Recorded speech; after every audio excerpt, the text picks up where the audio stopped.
Diálogos desde la Academia Mexicana de la Historia en colaboración con el Colegio de la Frontera Norte, ciclo 2024, julio-diciembre.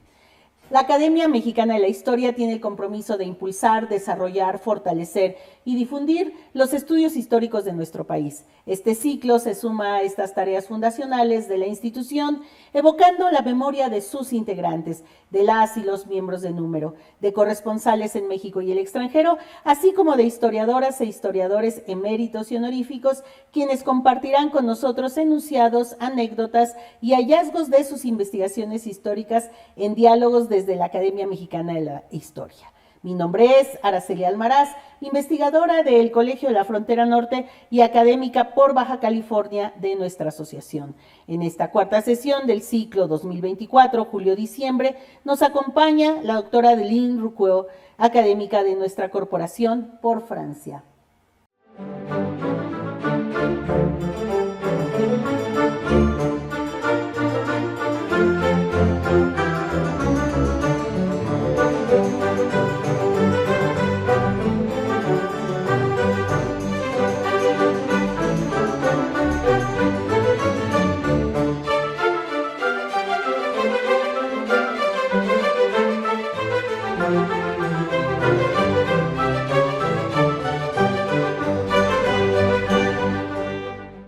Adeline Rucquois y la historia. Buenas tardes, Adeline Rucquois. Gracias por estar con nosotros en Diálogos desde la Academia Mexicana de la Historia, un espacio para conocer a las y los miembros de nuestra institución. Y agradezco mucho esta visita aquí a las instalaciones de la Plaza Carlos Pacheco y, por supuesto, a también nuestro querido Oscar Macín, porque gracias a él es que podemos tener el placer de platicar el día de hoy contigo. Es cierto. Para mí es un verdadero placer. Pues mira, este primer segmento, como ya es tradición en estos diálogos, nos gusta conocer esa parte formativa, esos primeros acercamientos a la historia, ese enamoramiento con la historia, que a veces nos lleva a esa formación profesional, pero queremos escuchar cómo fue que Adeline se enamoró de la historia y finalmente se dieron esos primeros acercamientos para después tener a esa investigadora de ciertos siglos que vamos a comentar más adelante. Pero ¿cómo fue esto en tus primeras etapas de niña, joven? ¿Cómo se dio este acercamiento? Esto se remonta muy lejos, claro. Sí. Con el tiempo que ha pasado.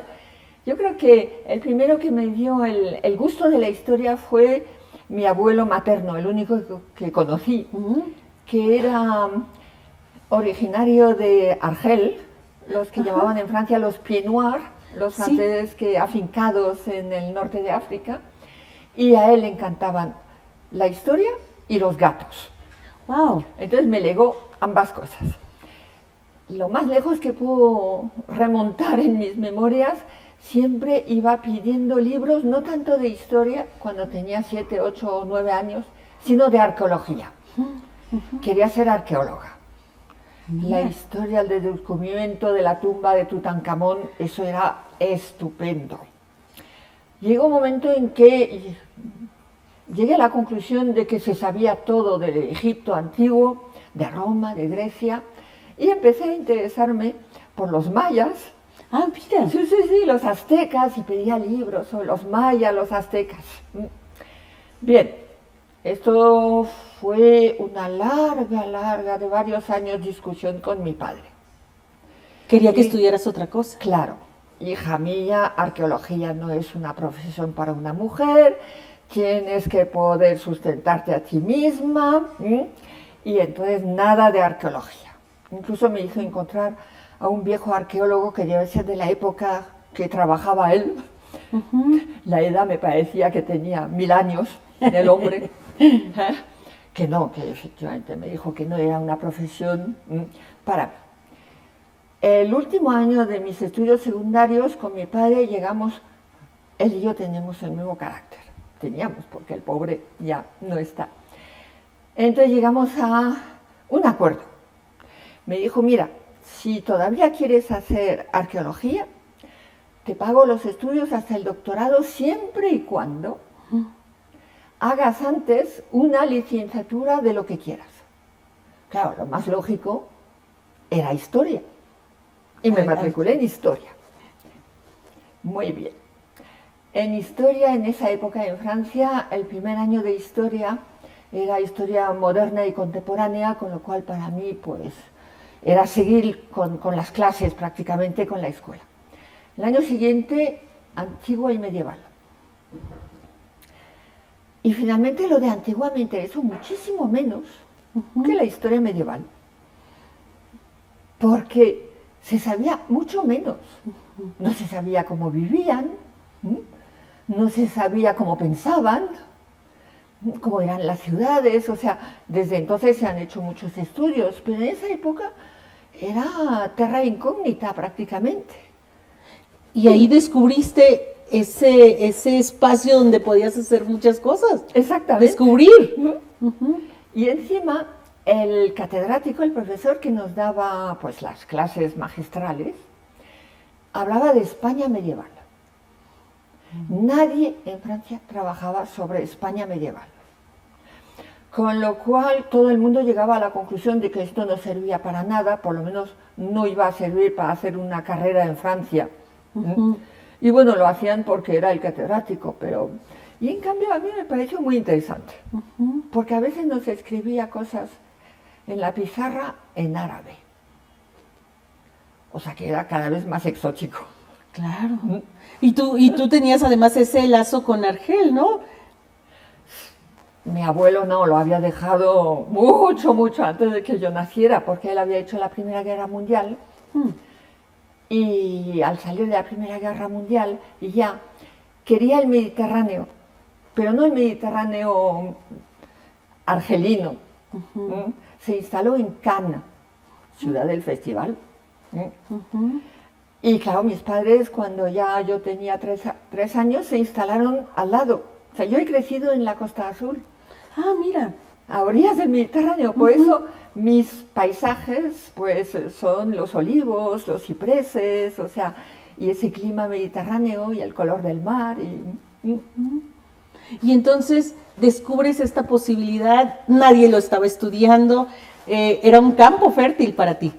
Sí, además por cierto, un colega que empezamos juntos, ha muerto ahora en julio pasado, pues fuimos los únicos 2 discípulos de ese profesor. ¿Cómo se llamaba tu profesor? Jean Gauthier d'Alcher. Y a él le debemos esta iniciativa. Más o menos, sí. El año de maestría duraba 1 año entonces en Francia, mayo del 68. Imposible. La universidad tomada. Compulsionado. Pues los de izquierdas aquí, los de derechas allá, los del centro pasaban entre los dos más o menos, o sea, bueno. Y cuando digo los de la izquierda, todo, los leninistas, los trotskistas, los situacionistas, no sé qué. Con lo cual, claro, no se pudieron hacer los exámenes, era muy complicado. Mi padre me dijo que yo no hacía nada, bueno, esas cosas que pasan en las familias. Y que si lo que él decía no me gustaba, que me fuera. Y me fui a España con la licenciatura que había hecho el año anterior.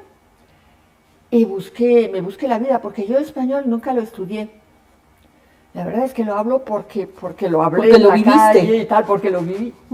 Entonces hice 1000 cositas y como 4 años o 3 años después, mi padre ya... Ay, mi hija. ¿Dónde estará? Y además, en la España franquista, porque era Franco todavía. Yo que he luchado contra el nazismo, el fascismo y tal. Bueno, entonces me dijo, mira, yo sé que te gustaba la historia. Si quieres seguir, te pago una habitación en París. Él hacía la apuesta de que una vez en París me iba a olvidar de España. La vida de estudiante en París y todo esto. Bueno, acepté.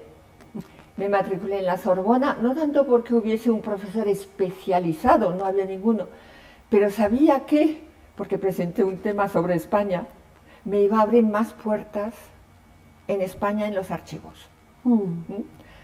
Entonces hice mi maestría en la Sorbona y ya después pues el doctorado en la Sorbona. En esa época se trabajaba mucho sobre las ciudades. Era un tema así bastante corriente, vamos a decir. La única ciudad en España donde tenía amigos que me podían alojar, porque cuando uno no tiene dinero, un estudiante, pagarse meses y meses en un hotel, no, no es posible. Yo creo que no, tampoco ahora. Entonces la única ciudad era Valladolid, en Castilla. Yo estaba en Madrid, bueno, en Madrid está el Archivo Histórico Nacional, Biblioteca Nacional, la Real Academia de la Historia, que tiene una biblioteca estupenda. Y Valladolid no está tan lejos, son 200 kilómetros, ni siquiera.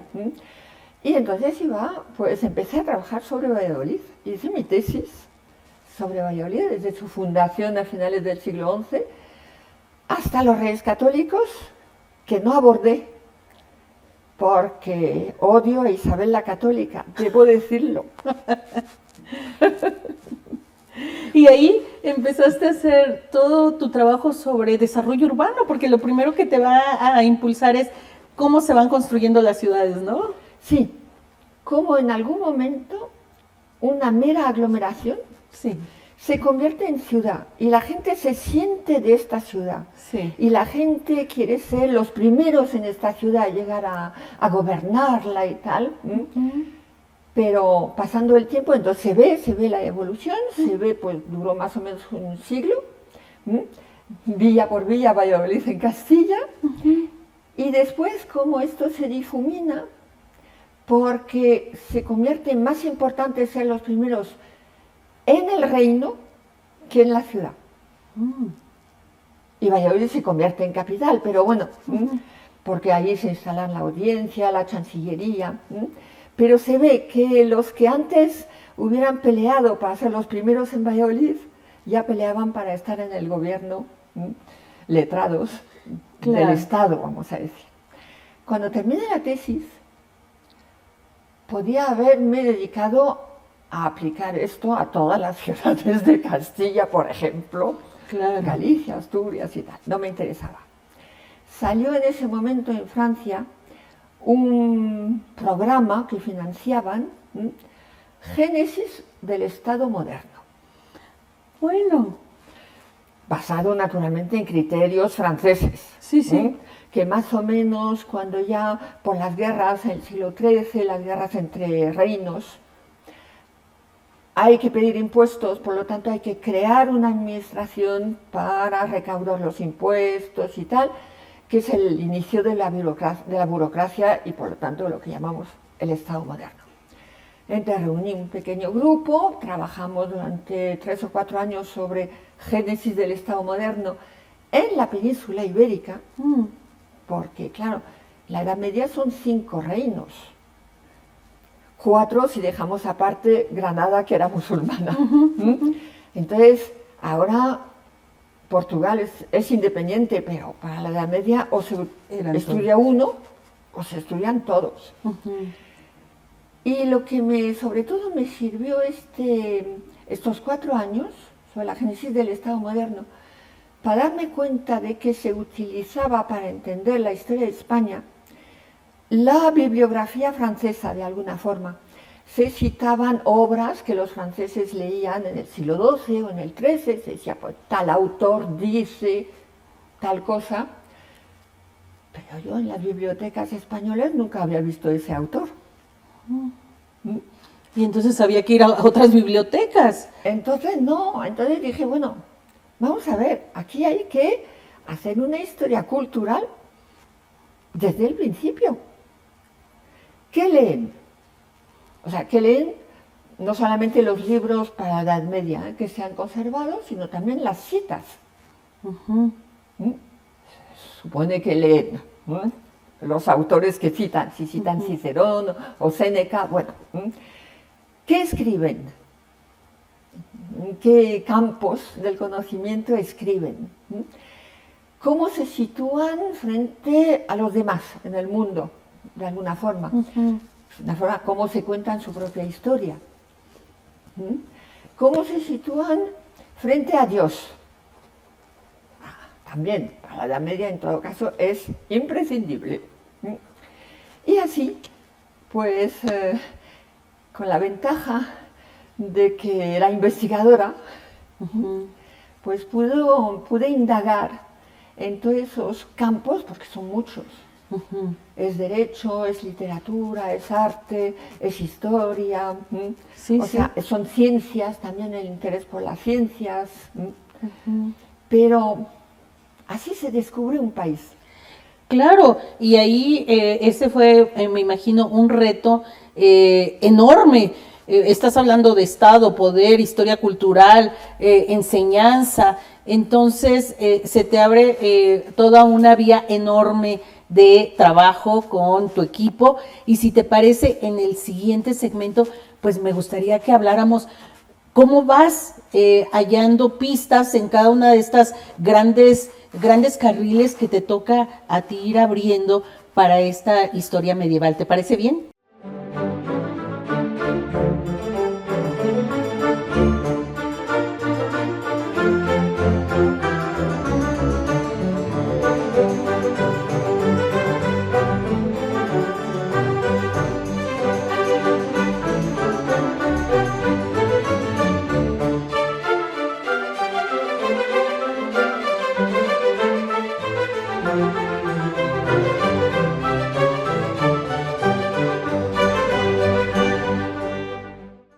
Seguimos dialogando con Adeline Roucault, académica de nuestra corporación por Francia, y estamos concluyendo en el segmento anterior con tu tesis doctoral, con este primer proyecto de investigación y mucho por hacer, mucho por indagar sobre estos 5 reinos, la conformación del Estado en esta época medieval, el poder, las burocracias, la historia cultural, el desarrollo urbano, ese trabajo tan importante que después va a ser para otros especialistas.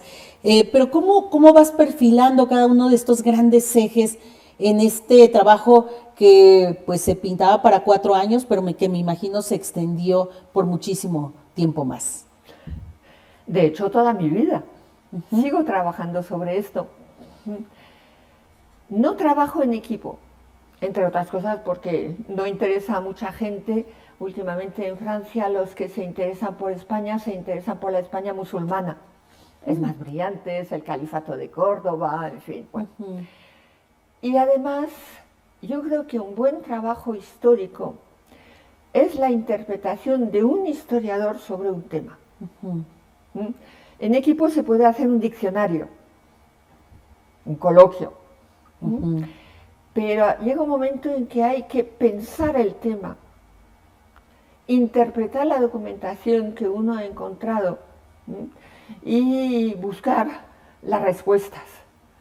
Entonces, el día en que me di cuenta de la importancia del derecho, por ejemplo, en la historia medieval de España, pues fui a seguir un seminario de derecho romano. Cuando me di cuenta, porque hablan mucho de los traductores de la escuela de Toledo, que nunca hubo una escuela de traductores, había traductores en Toledo que traducían del árabe, pero las obras de la filosofía griega mayormente. Y no una escuela. Y no una escuela, no. Entonces, pues fui a seguir un seminario sobre Averroes, sobre la filosofía medieval, también para saber qué vocabulario utilizaban. La inmensa ventaja es que he sido investigadora toda mi vida. No he sido profesora en la universidad. Me lo propusieron varias veces, pero reconozco que me gusta tanto la investigación que no me veía fragmentando el tiempo y el conocimiento para preparar aquí una clase sobre un tema muy diferente, aquí otra clase sobre otro tema, corregir exámenes, en fin. Debo decir y encima estar en los archivos. Y además estar en los archivos. Con lo cual, pues yo estuve en los archivos, en las bibliotecas, trabajando así o en casa reflexionando sobre el tema, intentando, es muy interesante, acercarse a un país que no es el suyo propio. Para empezar, bueno, ya más o menos llevabas avanzado el idioma, porque habías estado ya mucho tiempo, pero eso, de todos modos, ya a la hora de revisar archivos, con otra escritura, que a veces hay que entender un poco de paleografía, ¿no? Hay que saber paleografía, hay que saber latín, porque claro, hasta el siglo XIII la documentación está en latín, todavía hay documentación en latín mucho después, pero a partir del XIII en España ya la lengua vernácula se ha convertido en lengua sabia, y entonces se puede trabajar con el castellano y es muy entendible, incluso actualmente. ¿Y qué retos te implicó este primer acercamiento al derecho romano y a entender justamente este espacio de conformación del Estado en esta época medieval? No es un reto, es acumular conocimiento, los saberes, como decían en la Edad Media, porque todos permiten, o sea, explicar mejor lo que uno intenta comprender. Términos que son propios de la historia medieval de España. Y voy a hacer un inciso, si me lo permites. Claro, por favor. Conociendo un poco, porque nunca se llega a conocer enteramente ni su propio país, conociendo un poco la historia medieval de España, cuando empecé a venir a México, en el 92, 1900 preciso el siglo, en 1992, cuando me invitaron a dar un seminario sobre historia medieval en el Colegio de Michoacán, claro, yo descubrí el México hispánico, vamos a decir, no el México de los turistas, los templos prehispánicos y tal, bueno, que había visto una vez o dos. No. Y entonces me di cuenta de las raíces medievales que había. Era un poco en México. Sí. Era un poco como, bueno, aquí tenemos la Edad Media. Yo veo, porque ahí vivo en Europa, cómo evoluciona en España en los siglos XVI, XVII, XVIII, etc. Y aquí veo, con la misma base, una evolución diferente, integrando muchos elementos de aquí, de América. Fue apasionante. Te abrió otro mundo, otras preguntas. Sí. De ver cómo lo que yo iba descubriendo en España podía haber evolucionado de forma diferente a la que se veía en Europa. Y explicaba muchas cosas de aquí, pero también mostraba, y esto es creo una característica de todo lo hispánico, la continuidad. Hay pocas rupturas, verdaderas rupturas. Más que revolución, hay evolución. Sobre una misma línea. Sobre una misma línea, sí. Y vas entendiendo entonces cómo se integró la monarquía española y la vas visualizando también cómo se conformaron al menos esta región de México que te toca ver por primera vez, ¿no?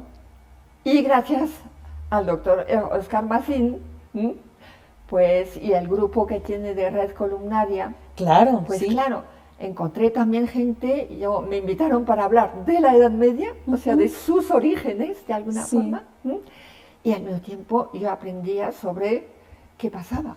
Y eso es este complemento, porque finalmente es tener esta visión global, como Columnaria lo ha hecho y como el doctor Mazin lo ha hecho, ¿no? Exactamente, sí.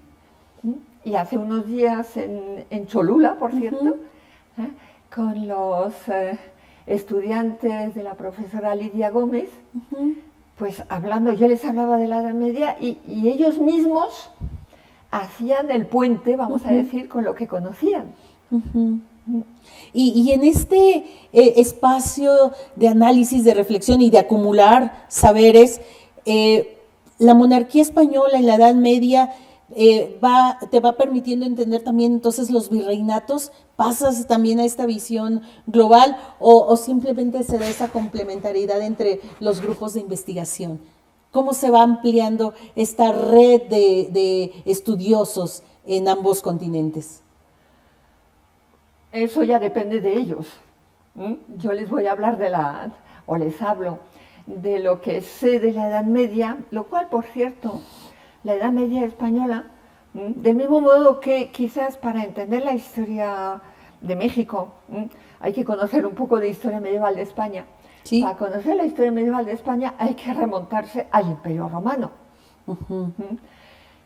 El rey en España no tiene nada que ver con el rey en Francia o en Inglaterra.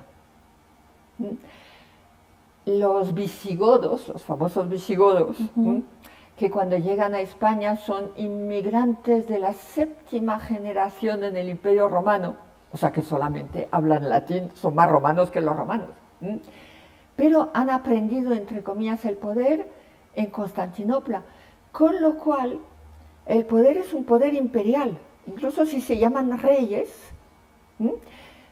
su poder consideran que son los vicarios de Dios en su reino. El rey en España, en la España medieval, es el único, o se siente, lo dice, el único responsable ante Dios del bienestar material y espiritual del pueblo que le ha sido confiado. Con lo cual, nombra no solamente los gobernadores bajo nombres diferentes y tal, condes y tal, adelantados otros nombres, sino que nombra a los obispos. Es el jefe de su iglesia. Además es el defensor fidei, el defensor de la fe. Él indica cuál tiene que ser la fe en su reino. De ahí que en la Edad Media rechacen en Castilla y en Portugal, por cierto, la Inquisición pontificia, porque es un tribunal de un poder extranjero. ¿Y qué pasa en León, Aragón y Navarra? ¿Ahí sí se acepta? Cuando digo Castilla es Castilla y León, porque estuvieron separados poco tiempo. O sea, Castilla, León, Galicia es este centro. Navarra está entre Francia y España, cambia de dinastía y tal, y además no tiene frontera con los musulmanes ya muy temprano, con lo cual es otra historia. Aragón tiene un problema. La historia de Aragón medieval, que cuando se unen el condado de Barcelona con el reino de Aragón, los de Barcelona se niegan rotundamente. Queremos conservar prácticamente nuestra independencia, nuestros usos, los usaches, bien, y crean una frontera casi con Aragón. Cuando el rey de Aragón y conde de Barcelona conquista Valencia, ¿qué hace? No lo va a dar a uno de los dos, crea otro reino, el reino de Valencia. Crea también un reino de Mallorca, las Islas Baleares. Sí. Y poco a poco, cada reino rivaliza de su corona, rivaliza con los demás, hasta el punto en el siglo XIV de que cada parlamento, el de Valencia, el de Aragón en Zaragoza, el de Barcelona, cuando vota los impuestos solicitados, exige que el dinero recaudado solo se gaste ahí. Claro, con esto no se puede hacer una política internacional. ¿No? Tienes una división total. Había más frontera entre Barcelona y Aragón que entre Aragón y Castilla. Y eso explica también que poco a poco pues sea Castilla la que va a predominar. Y este espacio temporal, cuando lo vemos ya en los virreinatos, particularmente el de la Nueva España, pues con tu reflexión me permite a mí entender, sobre todo en el caso de la fe, pues que también están encargados ahora y se le están confiriendo las almas de los indígenas, ¿no? Sí, son virreyes, no sé si había virreinatos, no sé si la palabra existía, creo que es mucho más tardía. En cambio había virreyes. Vicerrey, o sea, el que ocupa el lugar del rey. Por lo tanto, tiene los mismos poderes. Y estaban conferidas las almas de estas personas para ser cuidadas por ellos, ¿no? Y por eso, el profesor Martín lo sabe mejor que yo, puede haber arzobispos que al mismo tiempo sean virreyes, porque a fin de cuentas ambos son nombramientos del rey. Y esta mancomunión de la cual nos hablas entre Estado e Iglesia y la administración de los recursos también permite entender estos cabildos eclesiásticos, que de pronto la palabra cabildo con eclesiástic es de pronto antagónico ahora, pero en su momento viene también de este ejercicio, ¿no? Los cabildos que nacen hacia el siglo XI más o menos en las iglesias, en las catedrales o en las colegiatas, a diferencia de los obispos, están constituidos por gente del lugar. Las grandes familias, pues así tienen un pie en la iglesia porque hay un miembro que es canónigo. Claro, sí, sí. Y otro en el gobierno urbano, lo que sea. Entonces, en cambio el obispo es un extraño, un foráneo, un extranjero, que un día lo nombran aquí, pero dentro de 5 o 10 años lo pueden nombrar en otro sitio, hace su propia carrera. En cambio los cabildos son importantes por eso. Entran dentro de una forma de gobierno más local, vamos a decir. Claro, y es un poco esa herencia la que viene a dejarse en claro. Esta parte del poder, sí, en esta parte del mundo. Y ahí es donde entran estas lógicas de hacer investigación comparada, ¿no? Yo creo que sí, es fundamental. Y con una visión global, ¿no? Ya no una visión netamente o europea o americana, ¿no? No, es cierto. Bueno, uno puede tener una visión meramente europea si trabaja sobre Suiza, porque no han tenido mucha expansión. Pero en el caso de España y de América sí, es imprescindible.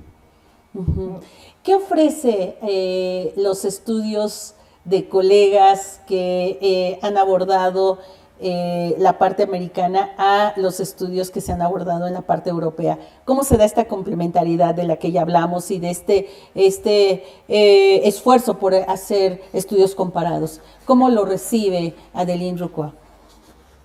Bueno, yo bien, habrá notado que en qué medida tiendo un puente entre lo que yo estudio en mi especialidad y lo que voy descubriendo saliendo de España.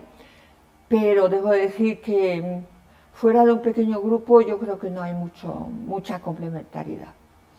Pero nos das luces, el trabajo que has realizado a lo largo de décadas da muchas más luces de lo que se tenía hace, a principios del siglo XX. Tú misma has hecho aquí algún comentario sobre la continuidad, más continuidad que rupturas, y cuando de pronto estamos un poco con la idea de que hay una independencia, se rompió, ¿no? Entonces, sí. Dices, no hay rupturas como las imaginamos, hay continuidades, y en ese sentido, ahí tu trabajo hace mucho sentido, ¿no? Nunca sabe uno quién la lee o lo lee, cómo se recibe. Yo creo que trabajamos, por ejemplo, la mayor parte de mis colegas en España no se plantean el problema de América. Quizás también porque la ventaja de ser extranjero es que puedes tener una visión más global. En España, uno que trabaja en Galicia tiene que trabajar sobre Galicia si quiere que le publiquen y tal. Lo mismo para el que trabaja sobre Aragón o sobre Andalucía, vamos. Entonces, en cambio, cuando uno viene de fuera, puede permitirse todo un poco. Todo, exactamente. Sí. Y además observarlos, ¿no? Y además observarlos. Ahora bien, en Francia, donde hubo un gran interés en la época de Brodel y de toda esta gente por la historia precisamente de América, después desapareció. Hay poca gente, o sea, es un grupo muy interesante, trabaja muy bien, pero que no va a leer forzosamente los trabajos de historia medieval. Claro, quizá lo que nos deja Braudel y sus esfuerzos es como esta metodología de la larga duración, pero de ahí a ese trabajo comparativo a lo largo de los siglos es menor.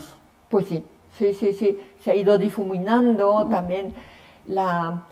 Mi tesis de doctorado la hice muy rápidamente, entonces se llamaba doctorado de Estado, era el grado supremo casi. La hice muy rápidamente, fueron 11 años. Pero claro, hay gente que 20 años, 25 años antes de leer su tesis. Ahora en 3 años hay que terminar su tesis. Es imposible. No. O sea, eso es como apenas, no sé, un capítulo de lo que podría ser toda una disertación claro. Doctoral, ¿no? Entonces, no da tiempo pensar, sobre todo si uno aborda un tema extranjero. Claro, sí. Donde el contexto importa. Hay esto. Y el otro impedimento, digamos, para que se haga o para que sea interesante para la gente ese tipo de estudio, es la necesidad de publicar. Claro. De acumular publicaciones. Sí. De que su nombre aparezca en todas partes, con lo cual ahora pues se publican libros escritos por 3 o 4, porque así 3 o 4 pueden reivindicarlo para su carrera. Pero el pararse, el intentar pensar cómo ha evolucionado tal cosa, cómo se puede entender esto, qué significa tal término, claro, qué significa el ser natural de. Eso no existe, no se puede traducir al francés.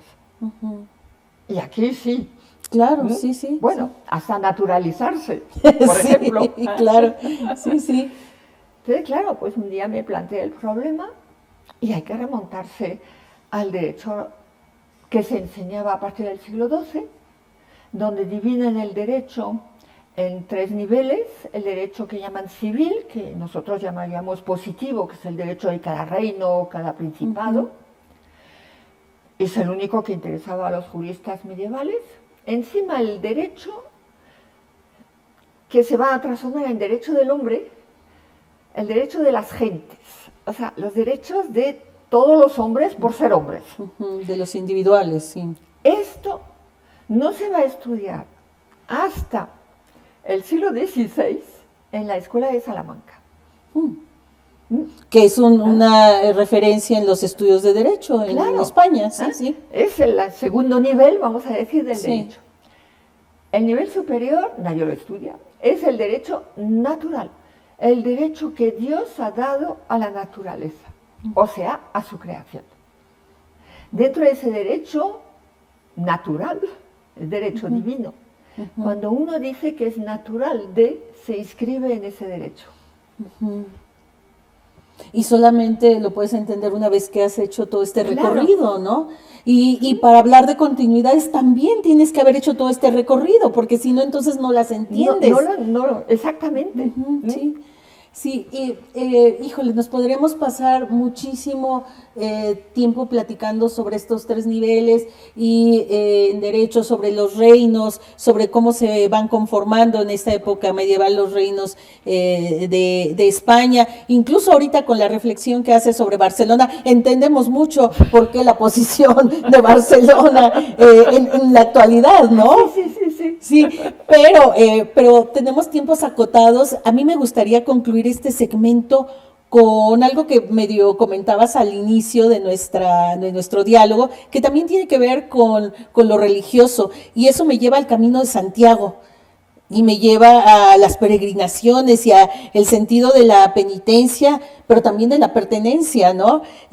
Por llamarlo así, ¿no? Y este campo también que abres para estudiar a esto que se ha hecho ahora más famoso, porque lo han hecho famoso a nivel turístico, pero que tiene otros sentidos. ¿Cómo aporta Adeline Roucault al estudio de Camino de Santiago desde tus múltiples perspectivas. Bueno, en toda Europa, desde los años...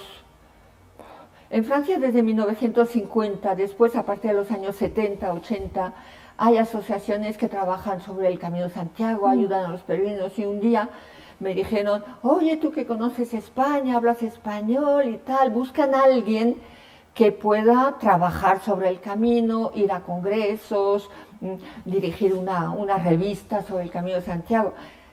Para mí es una parte de la historia cultural, con lo cual tampoco era... Y a un investigador, si se le da un hueso para roer, se lanza. Ahí estamos. Entonces, el fenómeno de la peregrinación es interesante porque además es un fenómeno europeo, desde el principio, desde el día que anuncian que han descubierto la tumba de ese apóstol en los confines de la tierra, y como Cristo mandó a sus apóstoles evangelizar hasta los confines de la tierra, caía muy bien. Entonces, desde todas las partes del mundo conocido entonces, sí se encaminaron hacia ese lugar para venerar ese santo. Y entonces pues se crea pues redes, hay caminos, hay hospitales, en fin, de todo, tenemos relatos. Es una historia muy larga que actualmente hay 80.000 kilómetros, 80.000 kilómetros de vías señalizadas camino de Santiago de Compostela en toda Europa. Y ya el 13 de octubre pasado, o sea, hace muy poco tiempo, ya habían dado casi 450.000 desde el 1 de enero de este año. Compostelas, certificados de peregrinación. O sea, es un fenómeno ahora mundial. Sí, claro. Efectivamente. Lo interesante es que paralelamente a ese Santiago protector de los peregrinos, que se va a venerar en Galicia, está la imagen del Santiago protector de España, patrón de las Españas. Mira. Patrón de los reyes y patrón de las Españas. Una cofradía militar, vamos a llamarla así, en el siglo XII, se pone bajo el amparo del apóstol y da nacimiento a la Orden de Santiago. Santiago aparece en las batallas para darle naturalmente la victoria a los cristianos en contra de los infieles. Todavía en la Edad Media no combate directamente, aparece y la gente huye despavorida. En cambio, sí, en el siglo XVI, cuando ya no hay musulmanes en España porque se ha retomado o recuperado Granada, aparece la figura del matamoros y es la que los españoles van a traer aquí al Nuevo Mundo. Ese que ya entra en el combate, se le ve, está ahí con su caballo, pero entra en el combate para defender la fe. Claro. La defiende en Europa contra los turcos otomanos, que también son musulmanes, pero son turcos, no son los moros que estaban en España. La defiende en Europa contra la herejía, porque así se dice, protestante, y la defiende en el Nuevo Mundo contra el paganismo. Claro. Hasta convertirse en protector aquí de los indios, de todos los que viven aquí, y cuando la independencia a principios del siglo XIX, en mata españoles. Claro, entonces se vuelve también ese sentido de pertenencia, no solamente los ha rescatado, sino es ya parte de esa historia cultural, ¿no? Es parte de la historia cultural y de esa continuidad. Sí. Que parecía, parece desgajada, pero cuando empiezas a hacer esas líneas que van uniendo, pues le da sentido a todo. Pues sí, yo creo que sí. Y bueno, ahora tú eres una de las especialistas también en este análisis de esos peregrinajes y sobre todo de lo que va a significar en términos culturales, ¿no? Hay un comité internacional de expertos del Camino de Santiago que lo financia la región autónoma de Galicia. Y efectivamente yo soy el miembro de Francia, hay alemanes, italianos, portugueses, ahora hay polacos también, en fin. Sí, sí, entonces trabajamos juntos precisamente hacemos coloquios y es un mundo interesante. Pues igual de interesante que lo ha sido para mí y seguramente para quienes nos escuchan por esta fascinación que existe ahora por el Camino de Santiago, pero que sin duda al revisar tus trabajos pues podrán enterarse muchísimo más de otras aristas muy importantes para entender incluso esta relación América con España, ¿no? ¿Te parece, querida doctora Adeline Roucault, que vayamos al siguiente segmento? Un segmento más en el tono del trabajo de archivos, este trabajo que sobre todo has hecho en el campo editorial y hablemos un poco de ello en unos momentos. Sí, con mucho gusto.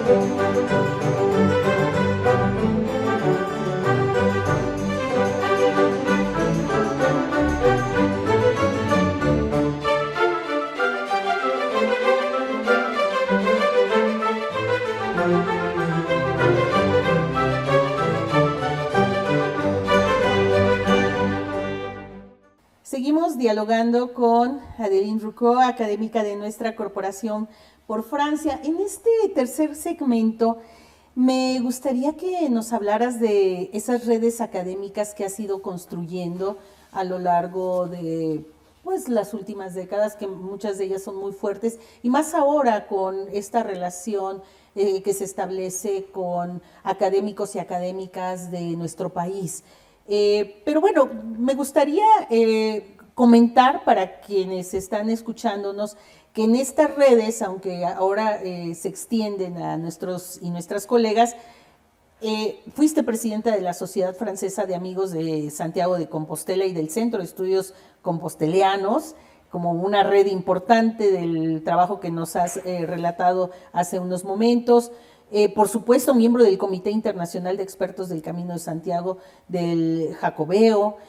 También has formado parte de comités editoriales, como en el caso de la revista Ad Limina o de las revistas Compostelanum y Cuadernos de Estudios Gallegos. Fuiste codirectora de la Cátedra Camino de Santiago y las Peregrinaciones. Eres miembro de la Sociedad Nacional de Antigüedades de Francia, correspondiente de la Real Academia de la Historia de España, también lo eres. Miembro de esta Academia Mexicana de la Historia, que eso creo que nos hace sentirte más cerca de México. Y pues estás ahora aquí justo haciendo ese trabajo de estar con los y las colegas en la cátedra Silvio Zavala, hablándonos de estas cuestiones que nos comentas ahora. Bueno, un trabajo de seguir haciendo redes con distintos grupos, no trabajando en equipo, pero sí haciendo redes, intercambiando ideas, avanzando en debates. ¿Cómo nos relata toda esta actividad? Pues me imagino que apabullante y de ires y venires. ¿Cómo nos lo comentas? Es difícil decirlo, responder a esto, porque yo creo que cuando empecé a trabajar en Historia Medieval de España, en París, nadie habría apostado un céntimo, un duro, lo que sea, sobre mí. El tema así, no iba a entrar en la universidad, no había hecho los concursos que había que hacer para entrar en la universidad. Pero yo creo que las relaciones personales han sido fundamentales. Probablemente también el hecho de que me gusta lo que hago y se debe de notar. Sí, sin duda. Y me gusta transmitirlo y intercambiar. El hecho de que haya entrado en el CNRS, que es el Consejo Superior de Investigaciones Científicas en Francia, tenía desventajas para muchos, no para mí, pero para muchos, que es que efectivamente uno trabaja solo. Se va al archivo, a la biblioteca, en principio no habla con los que están trabajando al lado, no suelen apreciarlo mucho los bibliotecarios o los archiveros. Nos callan. Bueno, se come bien en las bibliotecas, ¿no? En algunas bibliotecas se come bien. En la Biblioteca Nacional de España se come muy bien. Eso sí. Pero después uno va a casa, escribe su artículo o su capítulo de libro o lo que sea. Y claro, es una vida bastante solitaria. Y he conocido muchos colegas que no, que 1 año, 2 años, pero toda la vida así. Entonces, si no haces, no estableces relaciones ya personales, pues te suicidas. En los archivos. Entonces, tuve la suerte de encontrarme, pues di un seminario en Francia durante mucho tiempo, en el cual un buen día apareció un joven doctor Oscar Massin, un joven doctor Manuel Ramos, y a través de ellos es como se hizo el contacto con México. Mira. Apareció también un joven Ariel Guiance de Buenos Aires. Y así empecé a tener contactos con Argentina. Sí. Bueno, en España, porque claro, pues cuando hacía mi tesis conocí a los colegas ahí en Valladolid en particular, pero no únicamente. Cuando empecé a trabajar sobre Santiago de Compostela, pues los de la Universidad de Santiago de Compostela, en fin. Entonces son relaciones que se han establecido con total libertad y finalmente es muchísimo mejor. Claro.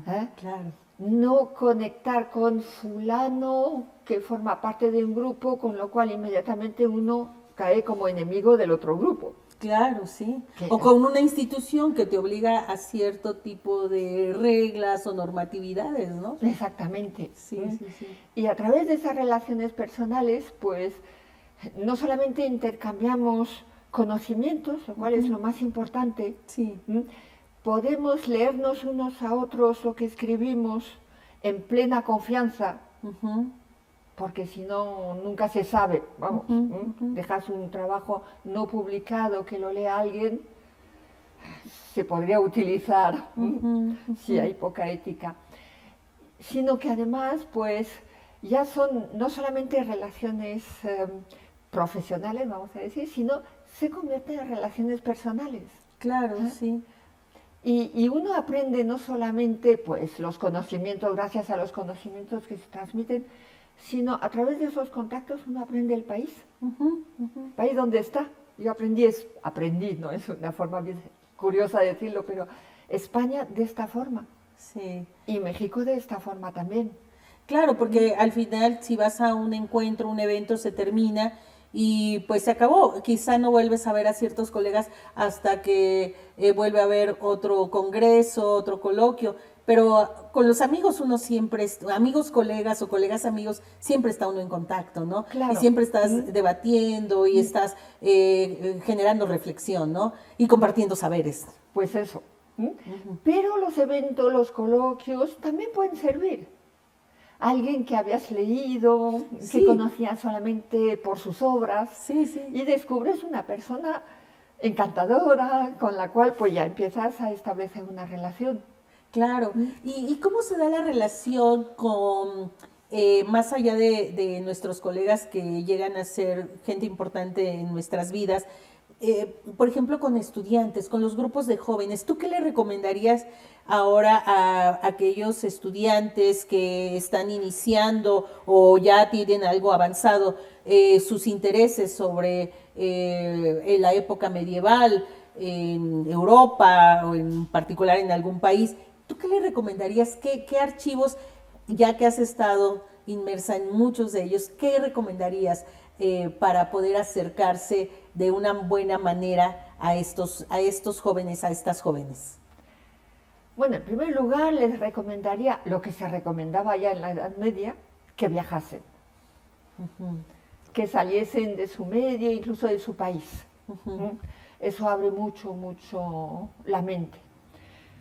Luego, cuando uno se plantea trabajar sobre un tema, Primero, leer la bibliografía, porque claro, no es el mismo archivo según que uno va a trabajar sobre un monasterio en tal sitio, va a trabajar sobre historia de la ciencia, supongamos, en fin, bueno. Entonces, leyendo la bibliografía y en particular lo que es fundamental, las notas a pie de página. Para trabajar este tema, el autor ha trabajado aquí en tal archivo o ha buscado tal obra. Y así, no desdeñar la bibliografía, porque a partir de la bibliografía y sobre todo de lo que eran el verdadero autor, no es el que escribe, es el que le permite decir lo que está diciendo. Es el tutor, de alguna forma. O sea, son los autores que están a pie de página. Sí, y claro, eso te lleva cada vez hacia atrás y hacia atrás, porque cuando ves esos autores y luego ves las publicaciones de esos autores y te vas a las citas y te vas yendo hacia atrás. Buscas. Sí. No tanto para controlar si ha entendido bien lo que decía el autor X, sino que ese autor X cita a otra persona.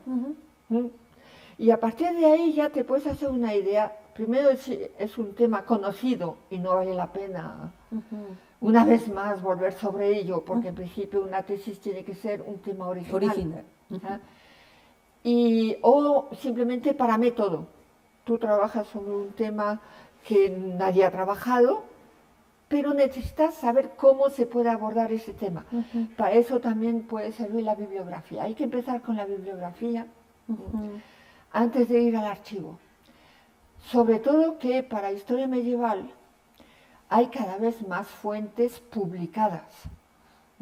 Hay que saber latín si es historia medieval, o entender el castellano antiguo, lo cual no es difícil. En cambio, el francés medieval es muy complicado y el inglés medieval más todavía.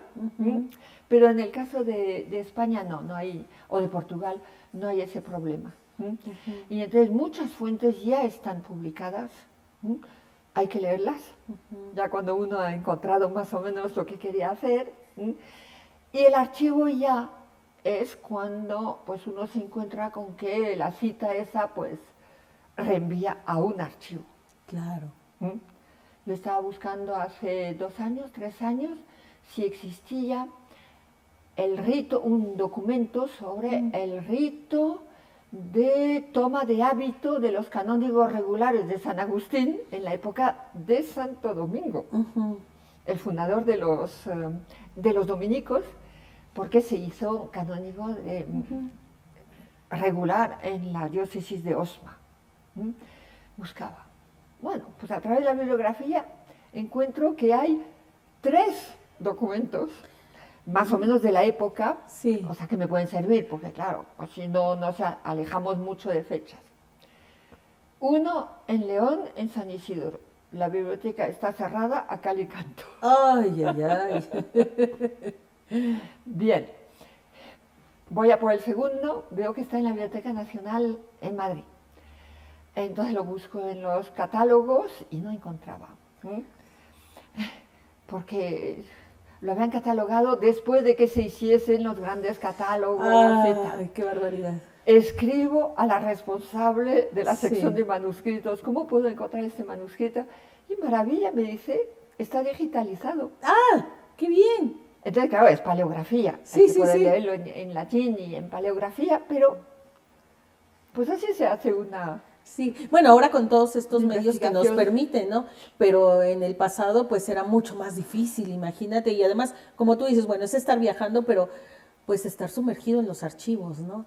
Pero y de paso también viajar y ver las estructuras, ¿no? Es como descubrir a través de lo visual, ¿no? Lo que de alguna manera has leído y eso también te transforma la visión, ¿no? Exactamente. No es el erudito del siglo XIX que iba todos los días al archivo de 9 a 12, por ejemplo.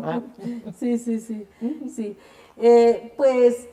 muy interesante estas recomendaciones que le das a pues las generaciones, que seguramente seguirá habiendo interés por la época medieval, porque justamente cada vez más la historia comparada nos lleva a requerir estudios como el tuyo. Y yo creo que hoy por hoy eres una de las referencias más importantes en lo que ha sido tu aporte historiográfico. Pues primero porque como decías, no había mucho y empiezas tú a realmente a ofrecer, ¿no? A ofrecer libros como los que ahora tenemos aquí y pues vas dando pistas y vas dando sentido a reflexiones que a lo mejor no tenían un hilo conductor directo y que al tener tu trabajo a disposición pues lo permite, ¿no? No sé si voy, por lo menos lo intento. Bueno, pero en el intento hay una riqueza y como lo vamos a ver en el último segmento, porque vamos a pasar pues las portadas de tus libros, pero las vamos a también a poner al final, porque es importante que quien está viendo estos diálogos no solamente entienda el porqué de muchas de las cosas que hacen los miembros de esta academia, sino también lo que han escrito y lo que hay a disposición, precisamente para que esta transmisión de saberes pues se haga más expansiva, que estas olas sean expansivas, ¿no? ¿Te parece que pasemos al siguiente segmento para cerrar un poco con una parte más íntima de lo que piensa Adeline Rucco?